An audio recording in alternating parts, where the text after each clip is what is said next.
Hello, good evening. आप सभी का स्वागत है हमारे एक नए वीडियो में। देखिए दोस्तों, आज इस वीडियो में BPCS 187 मानव संसाधन का प्रबंधन, इसका कह रहेगा हमारा चैप्टर नंबर 10 या आपका कह सकते हैं यूनिट नंबर हमारी क्या रहेगी 10 रहेगी, जिसमें हमें क्या देखना है, जीवन वृत्ति प्रबंधन और विकास।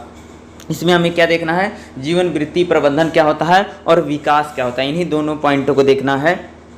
तो हमारे लिए जो सबसे ज़्यादा इम्पोर्टेंट रहेगा, तो ऐसे सभी चीज़ों को देखेंगे। 10.2 क्या है, जीवन वृत्ति प्रबंधन और विकास की अवधारणाएं क्या हैं, यानी जीवन वृत्ति प्रबंधन क्या होता है और जीवन वृत्ति विकास क्या होता है, इसकी अवधारणा यानी इसकी अप्रोच क्या है, यही रहेगा। दूसरा जो हमारा रहेगा 10.3 रहेगा, जीवन वृत्ति विकास के चरण और प्रक्रिया, यानी जीवन वृत्ति जो विकास होता है उसमें कौन कौन से चरण होते हैं, कौन कौन सी प्रक्रियाएँ होती हैं, ये हमारा। नेक्स्ट हमारा 10.4 रहेगा, मनोवैज्ञानिक अनुबंध क्या होते हैं, यानी मनोवैज्ञानिक अनुबंध किस प्रकार का होता है। नेक्स्ट हमारा रहेगा जीवन वृत्ति प्रबंधन में कर्मचारियों एवं नियोक्ता की भूमिका, यानी जीवन वृत्ति जो प्रबंधन होता है उसमें जो कर्मचारी और जो नियोक्ता हैं उनकी भूमिका किस प्रकार की बनी हुई है। तो इन्हीं सारे पॉइंटों को हमें इस चैप्टर में डिस्कस करना है, जो कि ये चैप्टर आपके आने वाले एग्जाम के लिए बहुत ही महत्वपूर्ण होने जा रहा है। ठीक है, चलिए हम इस चैप्टर को करते हैं। सबसे पहले हमारा 10.2 रहेगा, चलिए हम 10.2 पर चलते हैं और वहीं की चीज़ों को देखते हैं। ठीक है, ये आ गया हमारा भाई 10.2। तो सबसे पहले हम क्या देखते हैं, जीवन वृत्ति देखते हैं। सबसे पहले हम देखेंगे जीवन वृत्ति क्या होती है। देखो, जीवन वृत्ति को एक शब्द में नौकरी या व्यावसायिक स्थिति के रूप में समझाया जा सकता है, यानी जीवन वृत्ति को हम एक नौकरी या व्यावसायिक स्थिति के रूप में समझ सकते हैं। भाई मेरे, जो जीवन वृत्ति क्या है उसको एक नौकरी यानी एक जॉब है या व्यवसाय के रूप में उसको समझा जा सकता है, जिसे एक कर्मचारी किसी समय अवधि में धारण करता है, यानी जिसे जो अगर कोई कर्मचारी होता है किसी समय अवधि में धारण करता है।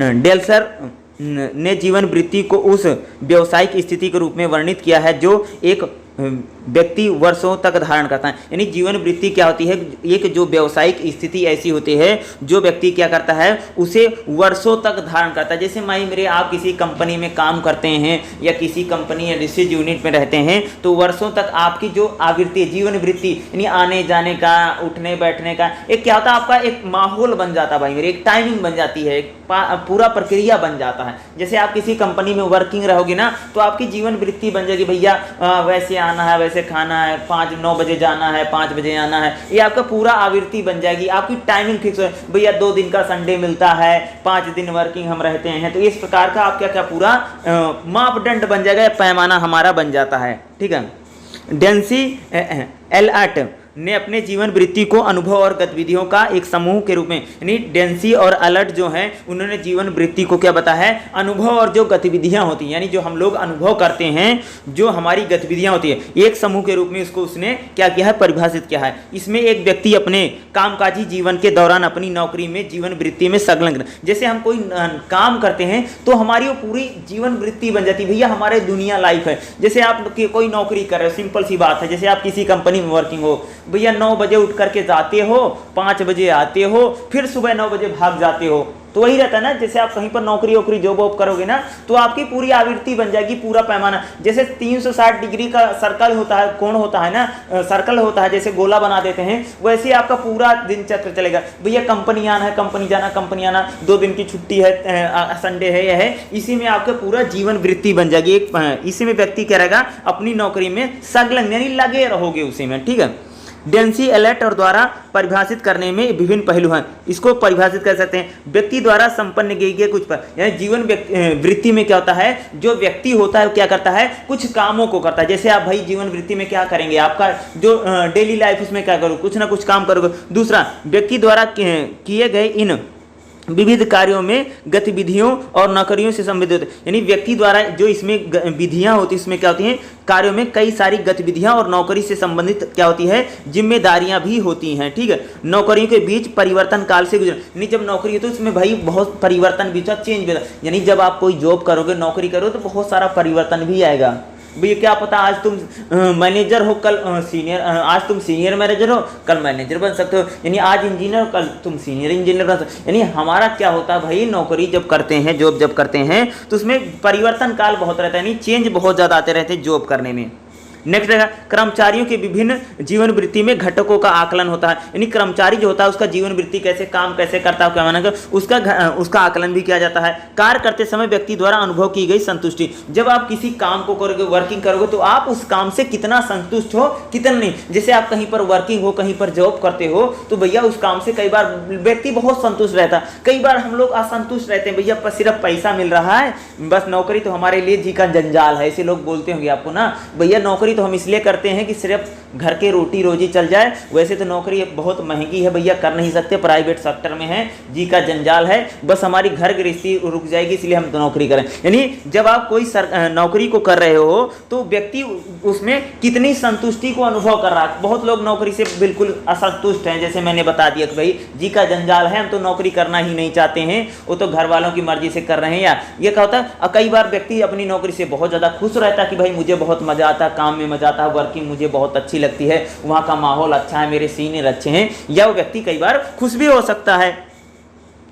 अश्वत्थापा ने जीवन वृत्ति को किसी संगठन या पेशे में एक व्यक्ति की कार्रवाई या गतिविधि, यानी अश्वत्थापा क्या कहते हैं इनसे समझ सकते हैं। अश्वत्थापा क्या कहते हैं किसी संगठन में या किसी पेशे में, भैया किसी नौकरी या किसी पेशे में किसी व्यक्ति द्वारा की गई जो प्रगति होती है उसके रूप में हम इसको समझ सकते हैं, यानी जो उसमें डेवलपमेंट और जो विकास हो रहा है या जो करता है उसको। इनके अनुसार एक जीवन वृत्ति क्रमिक में 5, यानी जीवन वृत्ति में क्या होता है 5 चरणों से गुजरना पड़ेगा जी, यानी जीवन वृत्ति में क्या होता है 5 चरण होंगे। पहले क्या होगा व्यक्ति एक संगठन में प्रवेश करते ही स्वनिर्देशित जीवन वृत्ति नियोजन की प्रक्रिया शुरू। जैसे आप कहीं पर नौकरी ज्वाइन करोगे, मान लीजिए क्या कह रहे हैं पहले हम कह रहे हैं कि जैसे आप कहीं पर नौकरी ज्वाइन करोगे ना तो नौकरी ज्वाइन करते ही क्या होगा आप वहां के एक दिनचर्या हो जाएगी, वहां पर कैसे आना है कैसे जाना, एक टाइमिंग सेट हो जाए। जैसे हम कोई नई आप लोग नई जॉब ज्वाइन करोगे ना, जैसे कहीं पर नौकरी करते हो दूसरी नौकरी में जाओगे ना तो भैया वहां पर भैया टाइमिंग है, जैसे कहीं पर नौकरी करते थे वहां पर 7 बजे से जाना था, अब वहां 9 बजे से जाना। यानी जब हम कोई नई जॉब करते हैं तो हमारे जीवन की वृत्ति बदल जाती है।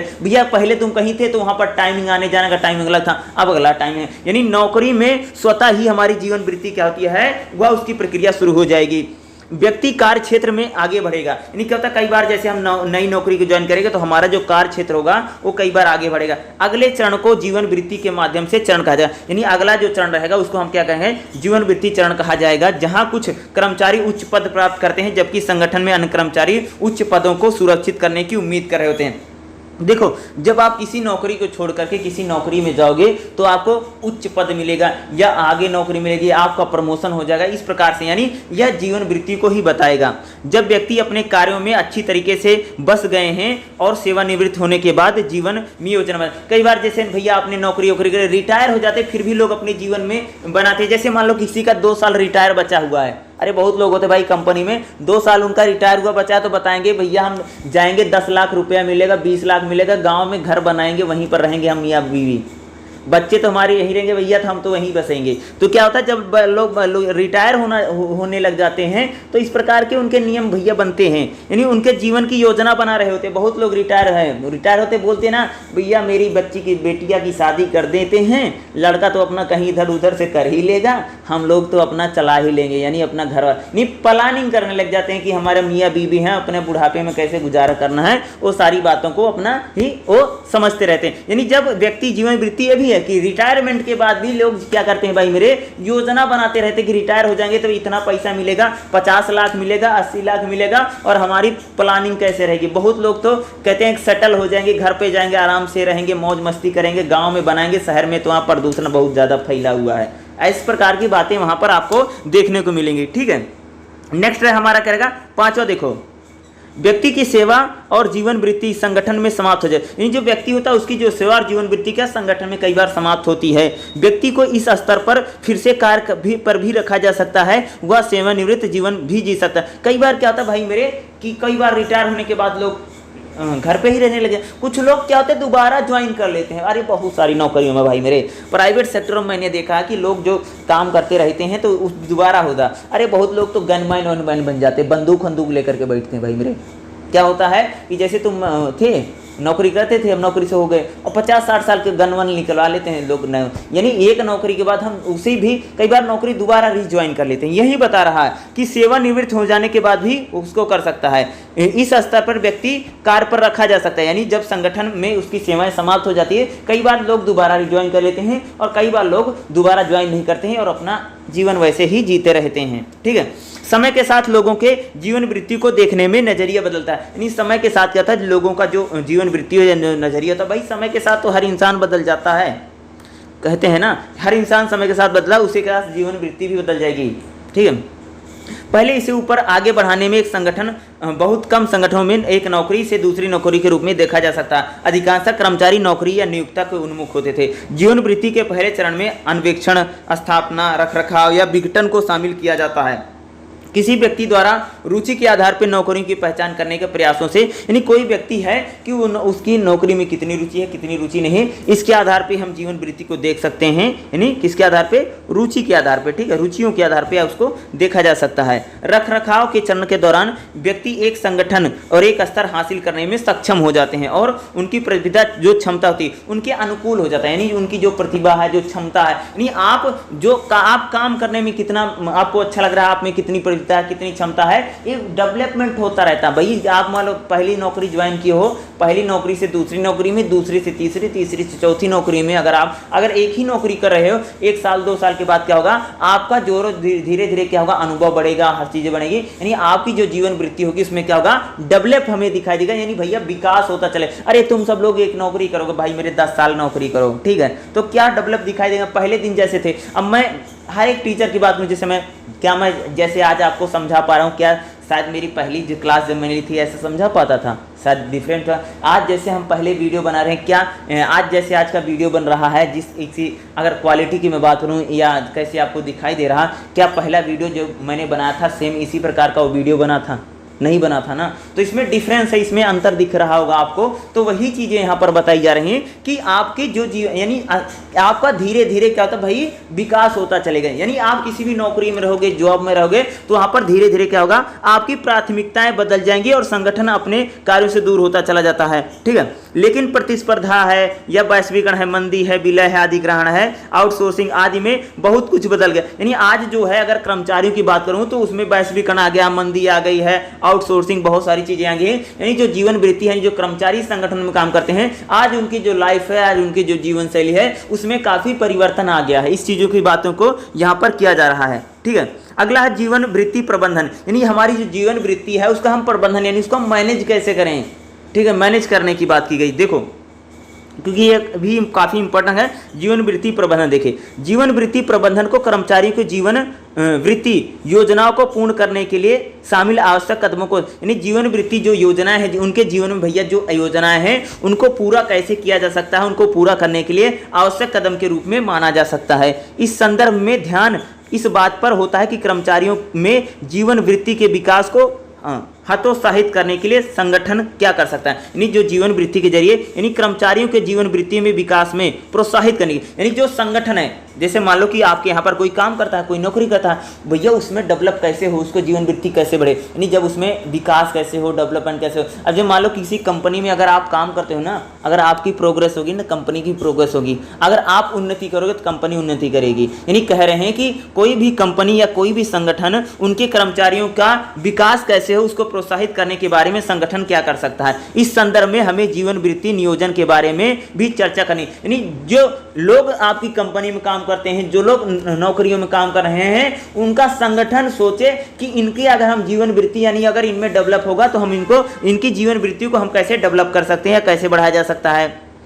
ठीक है, जिसे कर्मचारी ने परामर्शदाताओं तथा अन्य लोगों की मदद से मार्गदर्शन बनाई। कर्मचारियों के कौशल और क्षमता का आकलन किया जा सकता है, यानी जीवन वृत्ति बढ़ाने के लिए कर्मचारियों की क्षमता कितनी है भाई मेरे, क्षमता और कौशल का आकलन किया जा सकता है, ताकि उन्हें एक यथार्थवादी जीवन वृत्ति का नियोजन करने में, यथार्थ का मतलब है रियलिटी, सच्चाई के साथ, यानी कर्मचारियों के कौशल, यानी उनमें कितनी स्किल है और उनमें क्षमता कितनी है, क्षमता का आकलन करके उनको यथार्थवादी यानी रियलिटी यानी सच्चाई के साथ उनकी जीवन वृत्ति में योजना बनाने में हमें मदद कर सकते हैं। अश्वत्थ थापा ने जीवन वृत्ति प्रबंधन को इस प्रकार से परिभाषित किया है, यह कर्मचारियों को उनके कौशल और रुचि को बेहतर बनाए। नहीं, जो कर्मचारी है उनमें कौशल कितना है, उनमें स्किल कितनी है तथा उनमें रुचियों के आधार पर बेहतर ढंग से समझाने तथा विकसित करने के लिए और संगठन एवं स्वयं के लाभ को उनका उपयोग कैसे करने में सक्षम बनाने के लिए, यानी कर्मचारियों में जब स्किल होगी, जब कौशल होगा बढ़ाएंगे तो उनका जो जीवन वृत्ति होगी वह ऑटोमेटिक ही बढ़ जाएगी।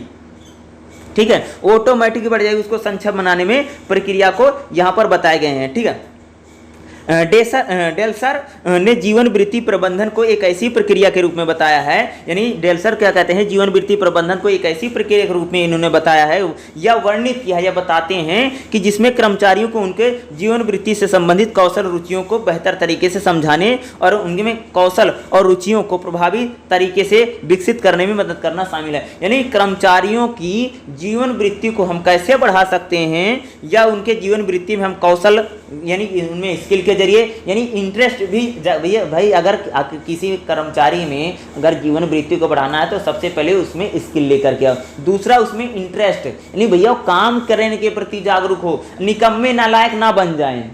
बहुत लोग कर्मचारी कंपनी में काम करता रहता है, बिल्कुल निठल्ले लोग होते हैं, तो जितने निठल्ला कोई न बन जाए या काम चोर जो होते हैं वह ना रहें, यानी वो काम चोर ना बने, उनमें कौशल बनाओ तथा उसमें रुचि यानी इंटरेस्ट बनाओ काम करने के। काम चोर ना बने, यानी दूसरे को अपना काम पकड़ा के घूम रहा है इधर उधर, ऐसा ना बने। कंपनी में ऐसा होता है कि दूसरे को ना काम सौंप के दूसरे के पल्ले झाड़ के अपना घूमता रहता है, काम नहीं करता है, अपना टाइम पास करके भाग ले आते हैं लोग, ऐसा होता है। तो यही मैं कह रहा हूँ कि उनकी जीवन वृत्ति, यानी भैया कि अगर किसी में डेवलपमेंट करना है, अगर किसी कर्मचारी में विकास करना है कि कर्मचारी अपने कामों को अच्छे तरह से करे, तो उसमें सबसे पहले क्या करना, उसमें कौशल को बढ़ाना पड़ेगा, यानी उसमें स्किल बढ़ानी पड़ेगी। दूसरा उसमें रुचि बनानी पड़ेगी भैया कि वो इंटरेस्ट ले, मजा है उसको काम करने में, ऐसी चीज़ों को उसको प्रोत्साहित करना। इन तरीकों को कौशल और रुचियों के प्रभावी से हम उसमें विकसित करने में मदद कर सकते हैं। इस प्रकार जैसा कि उपयुक्त परिभाषा में देखा जा सकता है, जीवन वृत्ति प्रबंधन कर्मचारियों को उनके कौशल क्षमता पर ध्यान केंद्रित कर सकता है। यानी जीवन वृत्ति जो प्रबंधन है, कर्मचारियों का कौशल जो है, जो क्षमता है, उस पर ध्यान केंद्रित करने में या उनके समझ को बनाने में मदद कर सकता है, ताकि उन्हें अपने संगठन के लाभ के लिए उन्हें, यानी अगर हम कर्मचारियों में जीवन वृत्ति को बढ़ाएंगे, डेवलप करेंगे, यानी हमारा जो कर्मचारी होगा, अगर भाई वो स्किल्ड होगा, अगर बहुत ज़्यादा हुनरबाज होगा तो काम अच्छा करेगा। दूसरा, अगर उसको काम करने में मजा आएगा तो काम करेगा। यानी स्किल्ड वर्कर हमें चाहिए, तथा आप कह सकते हैं जिनमें काम करने की इच्छा हो, निकम्मे नाकारे नालायक लोग और काम चोर लोगों की ज़रूरत नहीं है। यहाँ एक है भैया, प्राइवेट सेक्टर में तो वैसे भी कहते हैं वहाँ पर क्या चलते हैं, पता क्या चलते हैं, वहाँ पर सिर्फ घोड़े चलते हैं, गधे तो चलते नहीं। सरकारी नौकरी में घोड़ा और गधा दोनों चलता है, लेकिन प्राइवेट में सिर्फ घोड़े दौड़ते हैं, गधे नहीं दौड़ते हैं वहाँ पर। सरकारी में दोनों बराबर चलते हैं, बस यही फर्क है। लेकिन यहाँ पर जो हम बात करें, यानी जो कोई किसी भी सेक्टर की अगर मैं बात करूँ, कोई भी सेक्टर आप ले सकते हैं, किसी भी सेक्टर में अगर आप देखोगे तो वहाँ पर अगर कर्मचारी की स्किल बढ़ेगी तथा उसमें कहते हैं कि आपको एक प्रकार से उसमें रुचि बनाओ, इंटरेस्ट डेवलप करो। जब आप इंटरेस्ट डेवलप करोगे तो कर्मचारियों में जो जीवन वृत्ति होगी वो बेहतर बनेगी, कंपनी का प्रोडक्शन भी बढ़ेगा, कंपनी को लाभ भी होगा, तथा कर्मचारी का जीवन जो होगा उसका भी बेहतर बनेगा और उसके जीवन में भी आपको सुधार देखने को जरूर मिलेगा। ठीक है, जीवन वृत्ति प्रबंधन के प्रतिरूप क्या है? अगला देखो, जीवन वृत्ति जो प्रबंधन है उसमें कौन कौन से प्रतिरूप है। पहला क्या है, समर्थित आत्म विकास। जीवन वृत्ति से संबंधित प्राथमिक जिम्मेदारी कर्मचारियों, यानी भैया जीवन वृत्ति जो है उसमें सबसे पहली जिम्मेदारी कर्मचारी के। भैया अगर किसी में बदलाव होना ना तो वो इंसान स्वयं करेगा, मार पीट करके समझा करके किसी में बहुत बदलाव नहीं किया। जब तक व्यक्ति अपने में स्वयं बदलाव नहीं करेगा तब तक कोई दूसरा व्यक्ति उसमें बदलाव नहीं कर सकता। यानी कह रहा है कि कर्मचारियों को प्राथमिक जिम्मेदारी स्वयं ही लेनी पड़ेगी, उनमें समर्थित आत्म विकास है, यानी खुद को ही अपने डेवलप के लिए उनको समर्थित होना पड़ेगा, यानी खुद अपने बारे में सोचे। कोऑपरेट जीवन वृत्ति प्रबंधन, यानी कर्मचारियों में जीवन वृत्ति प्रबंधन के सभी पहलुओं की जिम्मेदारी संगठन को लेनी पड़ेगी। संगठन यानी पहले तो भाई सबसे पहली जिम्मेदारी यानी जीवन वृत्ति डेवलप करना है, व्यक्ति स्वयं ले, फिर उसका जो संगठन हो वह उसकी जिम्मेदारी ले, वह उसका वहन करेगा।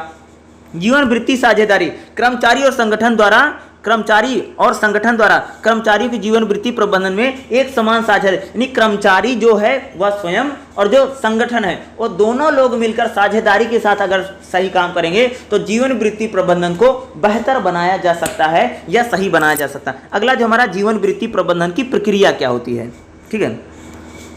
आइए हम जीवन वृत्ति प्रबंधन की प्रक्रिया की चर्चा करें। तो पहली प्रक्रिया जीवन वृत्ति प्रबंधन के लिए रणनीति, यानी कोई भी काम करने के लिए हमें रणनीति बनानी पड़ेगी, यानी मापदंड पैमाना, यानी क्या करना पड़ेगा। इसमें जीवन वृत्ति प्रबंधन की रणनीतियों को अंतिम रूप दिया जाता है। इसमें इस बात पर भी निर्भर करेगा कि जीवन वृत्ति प्रबंधन के लिए किस प्रारूप का पालन किया जाए। संगठन में नीतियों पर भी ध्यान के दे, यानी कह रहे हैं कि जीवन वृत्ति बढ़ाने के लिए हमें क्या करना पड़ेगा, संगठन की जो नीतियां हैं उस पर भी हमें ध्यान केंद्रित करना आवश्यक है। क्या वह पार्श्व प्रविष्टियों की अनुमति देता है, नीतियों पदोन्नति से संबंधित है। इस तरह संगठन में प्रतिभाशाली व्यक्तियों के अवसरों पर भी विचार करना आवश्यक है। ज्ञान साझा करने और संगठन में विकास संबंधी प्रणालियों को विकसित करने में देखना महत्वपूर्ण होगा। इस बात पर भी हमें ध्यान देना आवश्यक होगा कि जीवन वृत्ति प्रबंधन की पहल लचीली और निश्चित, यानी कह रहे हैं कि जीवन वृत्ति जो प्रबंधन है उसकी जो हमारी पहल है वह लचीली होनी चाहिए, तथा ये भी हमें देखना पड़ेगा कि अगर आप जीवन वृत्ति प्रबंधन कर रहे हैं, यानी कर्मचारी जो हमारा है वो डेवलप हो, उसका विकास हो, यानी भाई जब ये कह रहे हो कि कर्मचारी का डेवलप होना चाहिए, कर्मचारी में विकास हो, उसमें स्किल आए या वो काम के प्रति स्वयं जागरूक हो, तो उसमें अगर इन सारी चीजों को कर रहे हो तो उसमें ज्ञान साझा करना पड़ेगा, उसको ज्ञान देना पड़ेगा। उसके लिए आपको एक रणनीति रोड मैप तैयार करना पड़ेगा, तभी आप इन चीजों को कर पाओगे, नहीं तो आप नहीं कर पाएंगे। पहला क्या, बहुत सारे लोगों के क्या पता हक मारा जाए या कोई ऐसा व्यक्ति जो वहां पर नहीं पहुंचना चाहिए था वो पहुंच सकता है। नहीं कह रहा, कहने का मतलब है संगठन ज्ञान साझा करने के साथ जीवन वृत्ति प्रबंधन के लिए एक रणनीति तैयार करे कि हमें जीवन वृत्ति प्रबंधन को कैसे करना है, किस प्रकार से करना है। इसके लिए एक रोड मैप तैयार किया जाता है, इसके लिए प्लानिंग की जा सकती है, यानी प्लान बनाया जा सकता है। दूसरा चरण क्या, आकलन का चरण है। आकलन देखो, आकलन संगठन द्वारा किए जाते हैं, मूल्यांकन के साथ साथ कर्मचारी द्वारा स्वयं मूल्यांकन को दर्शाता है। कर्मचारी की ताकत और कमजोरियों का पहचान करने के लिए, यानी कह सकते हैं जो हमारा कर्मचारी है उसकी पहचान क्या है, उसकी ताकत क्या है, उसकी कमजोरी, इसका आकलन करना भी बहुत ज्यादा जरूरी है। भाई मेरे जब मालिक किसी में आपको करना है कि उसमें कौशल को बढ़ाना है तो उसको क्या आता क्या नहीं आता ये पता रहेगा, उसको हम सिखाने मदद, यानी कर्मचारियों का आकलन करना, यानी अगर कर्मचारी की जीवन वृत्ति बढ़ाना है तो उसका आकलन करना पड़ेगा कि हमारा जो कर्मचारी उसके क्या वीक पॉइंट है, क्या उसके कैसे अच्छे पहलू, यानी किन चीज़ों में वो अच्छा कर लेता है, किन चीज़ों में खराब करा, जिन चीज़ों में अच्छा नहीं कर पाता उसको और अच्छा, यानी स्किल सिखाओ तो और भी अच्छा कर पाएगा। यानी आकलन के जरिए हम कर्मचारियों में जीवन वृत्ति प्रबंधन को बेहतर बना सकते हैं कि हमारा कर्मचारी क्या कर सकता है, क्या नहीं कर सकता है, क्या उसमें पॉजिटिव पॉइंट है, क्या नेगेटिव पॉइंट है, इसके आधार पे कर सकते। दूसरा योजना है, उपयुक्त चरणों के आधार पर हम कर्मचारियों में जीवन वृत्ति के प्रकार, जीवन वृत्ति के पथ नियोजन की आवश्यक है। जीवन वृत्ति के लक्ष्यों को भी पहचाना है, यानी कौन कौन से लक्ष्य हैं, यानी हमारे जो लक्ष्य हैं वो योजना बना करके उन लक्ष्यों को पूर्ति के लिए हमें काम करना। चौथा अगर देखा कि विकास यानी डेवलपमेंट रहेगा। देखो इसमें कौशल और क्षमता में वृद्धि शामिल है। देखो जीवन वृत्ति जो प्रबंधन उसमें क्या है, डेवलप करना है यानी विकास करना। इसमें क्या रहेगा, क्या है, इसमें क्षमता को भी शामिल किया गया है ताकि भविष्य में नौकरी से संबंधित गतिविधियों अवसरों की तैयारी की जा सके। देखो कर्मचारी जो आपका है ना उसमें विकास भी करो, ताकि अगर किसी दिन आपकी कंपनी को छोड़ता है तो दूसरी कंपनी में उसका भविष्य सुरक्षित रहे या उसको अवसर करने की तैयारी रहे। जब आपके यहाँ पर कोई कर्मचारी काम करता है ना, तो अगर बाई चांस मान लो अगर वो अपनी आपकी कंपनी को छोड़ता है तो उसको दूसरी जगह पर भी नौकरी मिल जाए। इस चीज़ों को भी करना बहुत ज़्यादा ज़रूरी है, यानी उसमें ऐसा डेवलपमेंट करो, ऐसा विकास करो कि ताकि वहाँ आगे चल कर के भी भविष्य में नौकरी को प्राप्त कर सके या उसमें अवसरों की यानी संबंधित जो गतिविधि अवसरों की तैयारी की जा सके, यानी उसमें उसको और भी बेहतर बनाया जा सके और भी डेवलप किया जा सके। मूल्यांकन, जीवन वृत्ति प्रबंधन में अगर देखोगे मूल्यांकन करके भैया कितना काम, जीवन वृत्ति प्रबंधन हस्तक्षेप में अब मूल्यांकन किया जाना है। हालांकि इसके बारे में मुद्दे हो सकते हैं, किसके दृष्टिकोण, कर्मचारी या संगठन, यानी अगर मूल्यांकन करना है तो कर्मचारी का करना है या संगठन का करना है, इसका मूल्यांकन किया ही जाए, दोनों का मूल्यांकन करना है। जीवन वृत्ति प्रबंधन उचित से काम करे और जीवन वृत्ति प्रबंधन सही रहे, इसके लिए कर्मचारी और संगठन दोनों का मूल्यांकन करना जरूरी है कि कौन कितना बेहतर काम कर रहा है, किसमें कितना डेवलप आया है, किसमें क्या कर्मचारी सही कर्मचारी जो कंपनी है क्या सही में वो कर्मचारियों की जीवन वृत्ति में डेवलप हो रही है, डेवलप नहीं हो रही है, या उनका कितना रोल है, कितना नहीं रोल है। इन सभी बातों का भी ध्यान देना बहुत ज़्यादा जरूरी रहेगा। अगला जीवन वृत्ति विकास क्या होता है, इसको देखते हैं। ठीक है, नेक्स्ट देखिएगा, जीवन वृत्ति के विकास को एक सतत प्रक्रिया, यानी जीवन वृत्ति यानी भैया की जो इंसान है, जीवन वृत्ति है यह लगातार विकसित होती रहती है। जैसे हम लोग हैं, हम लोगों का क्या है, लगातार विकास होता रहता है ना, शारीरिक विकास, बौद्धिक विकास, मानसिक विकास, इंसान का हमेशा विकास होता ही रहता है। यानी सतत विकास की प्रक्रिया के रूप में समझा जा सकता है, जिसे एक कर्मचारी द्वारा प्रगतिशील दर्शाया जा सकता है, जो कि विभिन्न चरणों में विषयों, चुनौतियों, मुद्दों के अनोखे होते हैं। डेल्सर ने जीवन वृत्ति के विकास को एक ऐसी प्रक्रिया का आजीवन श्रृंखला के रूप में समझा है कि किसी व्यक्ति के जीवन की खोज, स्थापना, सफलता, पूर्ति तथा योगदान करे। यानी को जीवन वृत्ति जो है, जो विकास है वह एक लंबी प्रक्रिया है, सतत प्रक्रिया है, वह लगातार भाई चलती रहेगी, क्योंकि मनुष्य का जो विकास है वह लगातार होता ही रहता है, वह परिवर्तनशील है, नई नई चीज़ों को सीखता रहता है और लगातार वो क्या होता है, डेवलप होता रहता है। ठीक है, जीवन वृत्ति विकास को एक संगठन के दृष्टिकोण से रूप में कहा जा सकता है। इसकी प्रकृति औपचारिक है और यह संगठन में उभरने वाले जो आवश्यक आधार होते हैं उनमें योग्य और अनुभवी कर्मचारियों पर उपलब्ध, जो कंपनी में जो योग्य होते हैं, जो अनुभवी कर्मचारी होते हैं, उनकी उपलब्धता पर ही क्या करती है, आधारित। यानी जीवन वृत्ति जो विकास होगा, यानी जो कर्मचारी हैं वह कितने योग्य हैं, ये उनमें कितने कौशल है, कितना स्किल है, जीवन वृत्ति विकास उस पर ही क्या करता है, निर्भर करता है या रहता है। अगला देखेंगे, जीवन वृत्ति विकास का दायरा जीवन वृत्ति नियोजन से लेकर के जीवन वृत्ति विकास तक केंद्रित हो सकता है। यानी जीवन वृत्ति जो विकास है उसका नियोजन से लेकर के जीवन वृत्ति विकास तक इसका दायरा हम देखते हैं, जिसे कर्मचारी और नियोक्ता द्वारा पारस्परिक रूप से संबोधित होता है, जिसे संगठन केंद्रीय जीवन वृत्ति का प्रबंधन भी कहते हैं। इस प्रकार जीवन में अगर देखोगे तो हमारा जो विकास होता है, जो पुस्तिकाएं हैं, जो संगठन है,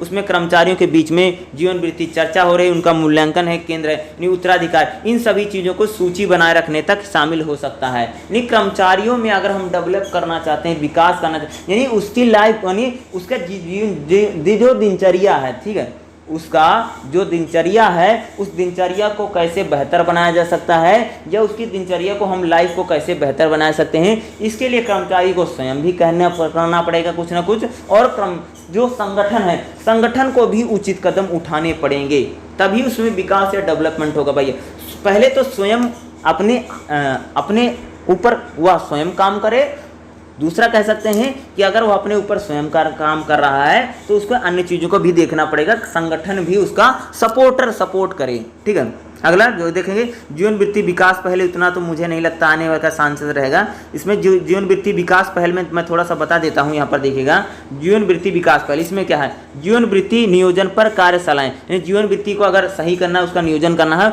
उसके लिए कई सारी योजना बनी, कार्यशालाएं लगानी पड़ेगी। यानी जो कौशल है, जो क्षमता है, उसका आकलन कैसे किया जाए या उसको पहचाना कैसे जाए, उसके लिए जीवन वृत्ति योजनाओं पर कार्यशालाओं का आयोजन किया जा सकता है। जीवन वृत्ति परामर्श, यानी जीवन वृत्ति को कैसे बढ़ाया जाए, इसके लिए परामर्श, यानी कह सकते हैं कि सलाह, परामर्श सेवाएं भी प्रदान करने की आवश्यकता है। यानी जीवन वृत्ति कैसे बढ़े, इसके लिए कर्मचारियों को भाई परामर्श यानी सलाह देने की भी बहुत आवश्यकता है। उपयुक्त निर्णय के लिए कर्मचारियों के लिए अनुकूल वातावरण, यानी कि जो कर्मचारी अच्छे निर्णय, इसके लिए कर्मचारियों को अनुकूल वातावरण, यानी अनुकूल उनके अकॉर्डिंग, मैटेरिंग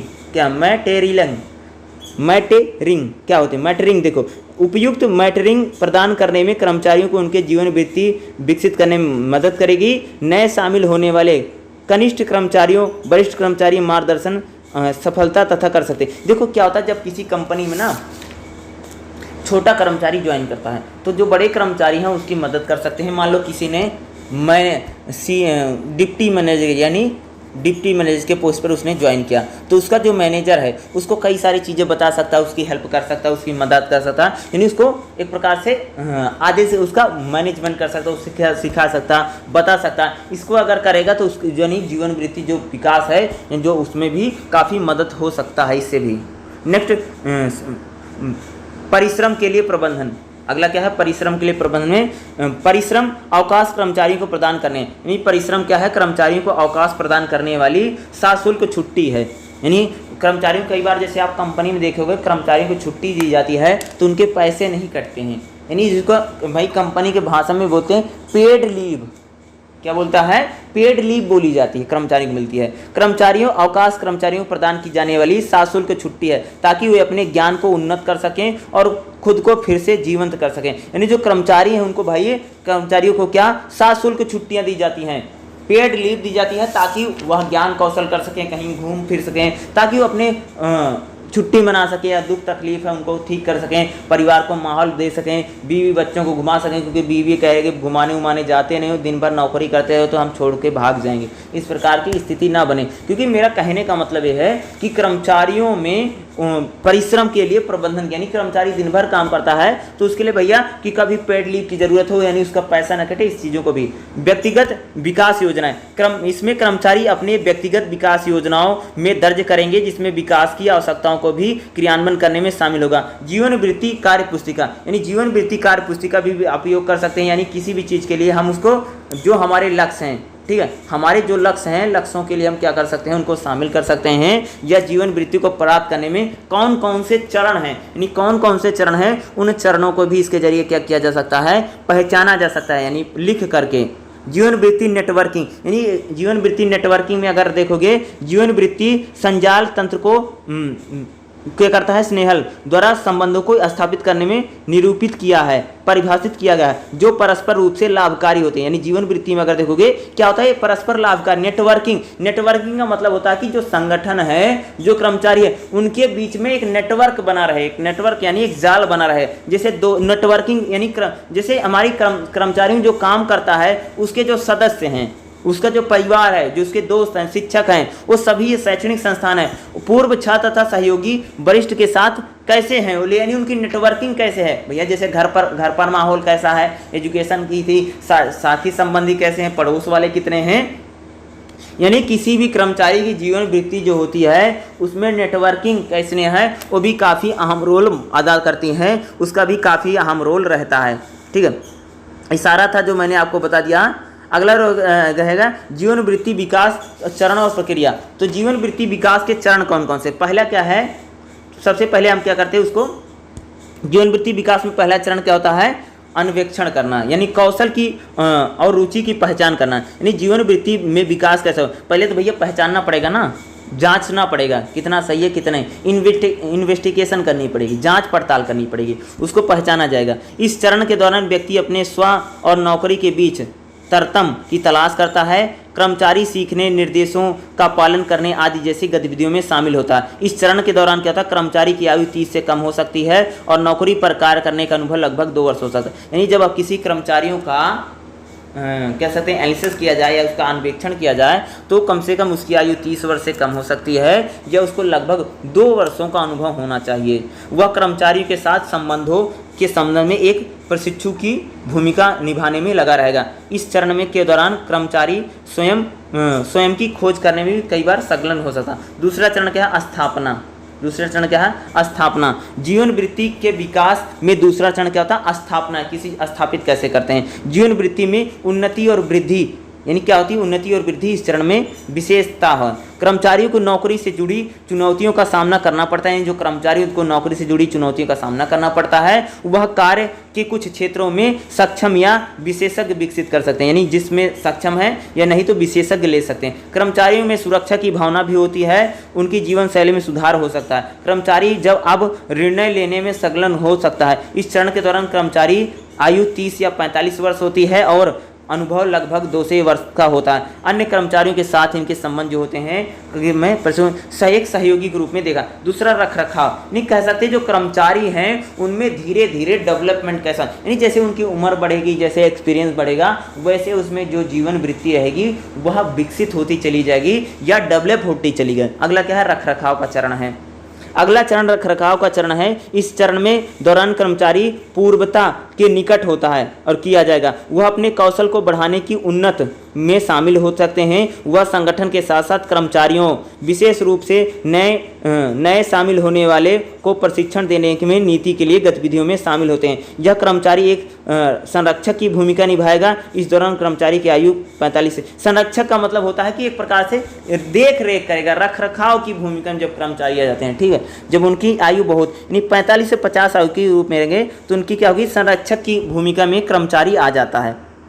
अगला विघटन क्या होता है? विघटन देखिए, जीवन वृत्ति के विकास में अंतिम चरण विघटन है। जैसा कि नाम से पता चलता है, यहाँ कर्मचारी अपनी सेवानिवृत्ति की योजना बनाने में संलग्न, वह धीरे धीरे कार्य से हटता जाएगा और उसका ध्यान निजी जीवन पर अन्य कर्मचारियों के संबंध में या कर्मचारी द्वारा निभाई जाने वाली भूमिका प्रयोजक होगी। इस स्तर पर कर्मचारी का 61 वर्ष से भी अधिक हो सकते हैं और 10 वर्ष का अनुभव हो सकता है। यानी कर्मचारी जब रिटायरमेंट की ओर बढ़ता है और कंपनी पर ध्यान नहीं देगा बल्कि अपने जीवन पर ध्यान में भी, रिटायर होने के बाद क्या करना है, कहाँ पर जाना है, कहाँ पर बसना है, इस प्रकार की चीज़ों को वहाँ पर क्या होता है, शामिल किया। जीवन वृत्ति विकास में चरणों की सूचियाँ क्या, इनको सूचियाँ बनाई, ये आपके लिए इंपॉर्टेंट हो सकता है, ठीक है।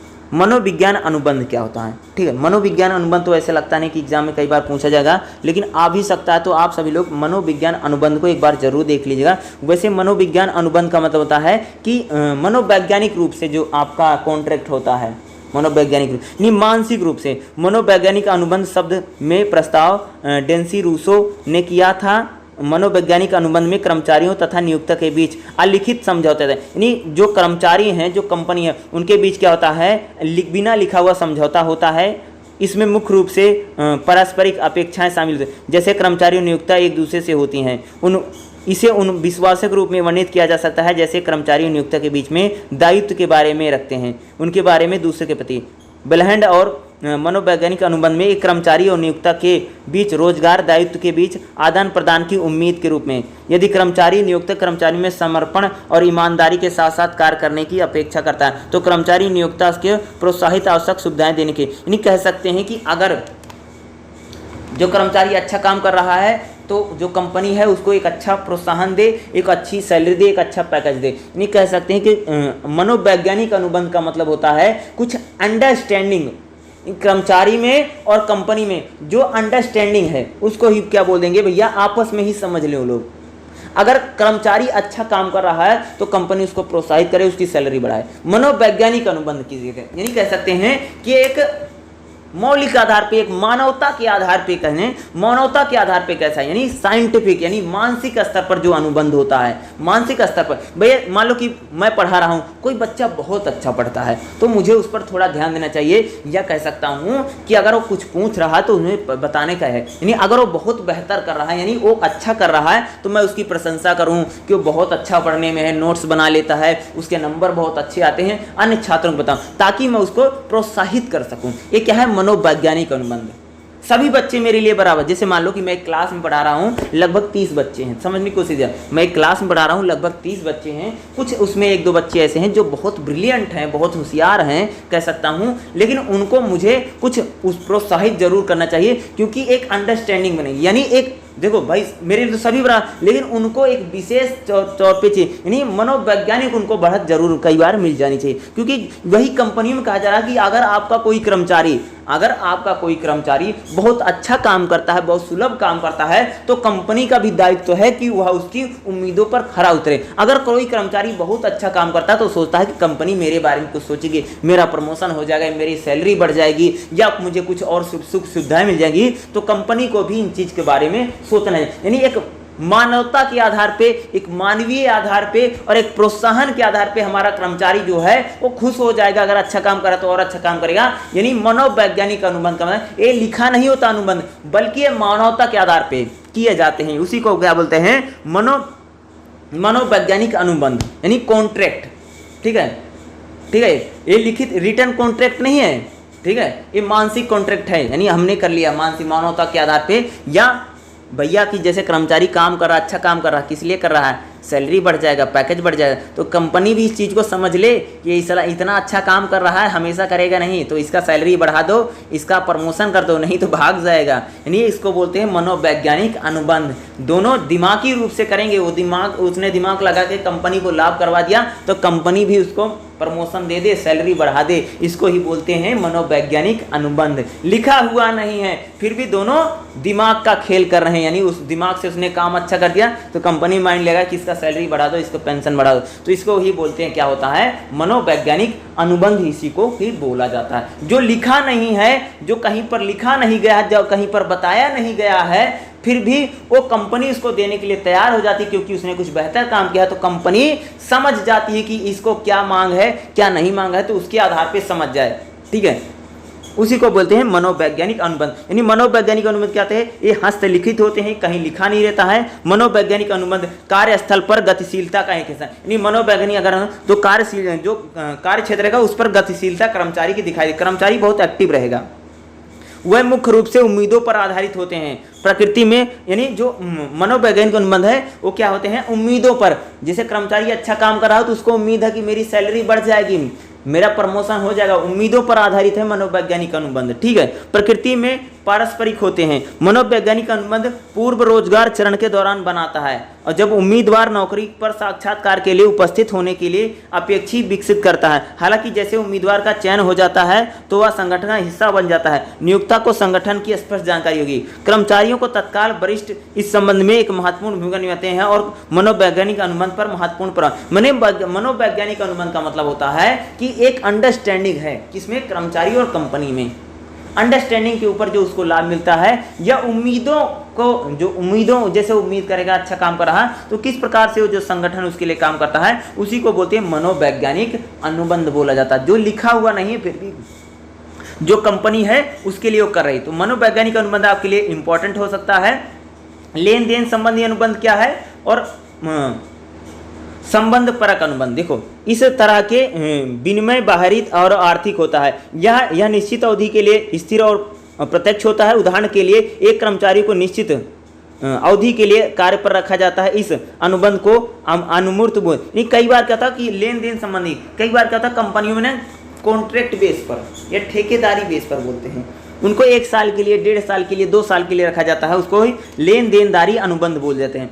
संबंध परक अनुबंध क्या होते हैं, देखो इस प्रकार के अनुबंध जो होते हैं नियोक्ता कर्मचारियों को दृष्टिकोणों पर कार्य करता है कि कर्मचारी काफी समय तक संगठन के साथ रहेगा। नियोक्ता और कर्मचारी बेहतरी के लिए विनिमय की सामग्री प्रकृति में इसमें संसाधन अस्पष्ट होते हैं, निर्देशित नहीं। यानी जब संबंध पर का मतलब कि अनुबंध को मतलब जो कर्मचारी संबंधों के आधार पर, कंपनी के आधार पे, यानी जो कर्मचारियों को, कंपनी को लगता है कि कर्मचारी लंबे समय तक काम करेगा या लंबे समय तक हमारा साथ जुड़ा रहेगा, तो कंपनी जो होती है उसको ज़्यादा लाभ देती है, उसको बोलते हैं संबंध परक अनुबंध। ठीक है, यानी कंपनी को लगे ये हमारा जो कर्मचारी है यह लंबे समय तक हमारे साथ बना रहेगा, यह लंबे समय तक हमारे साथ काम को करता रहेगा, यानी बेहतर है, बहुत अच्छा है, तो इसको क्या संबंध परक अनुबंध बोला जाएगा, यानी कॉन्ट्रैक्ट बोला जाता है। ठीक है, तो यही रहेगा, आप इसको थोड़ा सा देख लीजिएगा। मानो मैंने आपको बता दिया है जीवन वृत्ति प्रबंधन और जीवन वृत्ति प्रबंधन में कर्मचारी और नियोक्ता की भूमिका क्या है। तो जीवन वृत्ति प्रबंधन में कर्मचारी और नियोक्ता की भूमिका जो है वो इतना ज़्यादा मुझे इंपॉर्टेंट लगता नहीं, लेकिन आप देख उनकी भूमिका क्या है। तो भूमिका को मैं थोड़ा सा देख लेते हैं क्या क्या है। पहली भूमिका जीवन वृत्ति में के अवसर उपलब्ध कराना। पहली भूमिका क्या है, जीवन वृत्ति के अवसर उपलब्ध कराना। किसी कौशल और क्षमता को बढ़ाना, यानी जो कर्मचारी है उसकी कौशल और क्षमता को बढ़ाना चाहिए, कंपनी की जिम्मेदारी है। संगठन में विकास के अवसरों का, यानी संगठन में जो विकास के अवसर है उसका उपयोग करना। स्वयं के जीवन वृत्ति विकास का नियंत्रण और जिम्मेदारी लें, यानी जो कर्मचारी है वह स्वयं के जीवन वृत्ति विकास और नियंत्रण की जिम्मेदारी लेनी चाहिए उनको। स्वयं में जीवन वृत्ति लक्ष्य और यथार्थवादी जीवन वृत्ति योजनाएं स्थापित करने पर कार्य करें।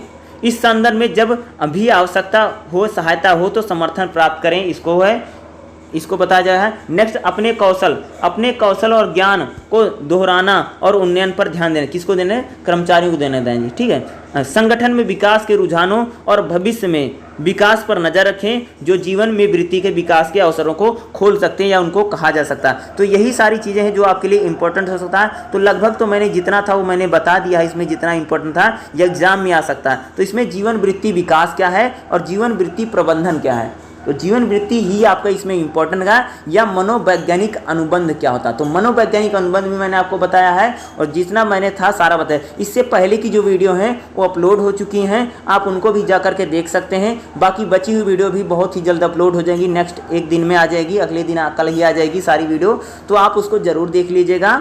और अगर आपने चैनल को सब्सक्राइब नहीं किया तो प्लीज़ चैनल को जरूर सब्सक्राइब कीजिएगा। वीडियो को देखने के लिए आप सभी का बहुत बहुत धन्यवाद। Thank you so much. जय हिंद, जय भारत।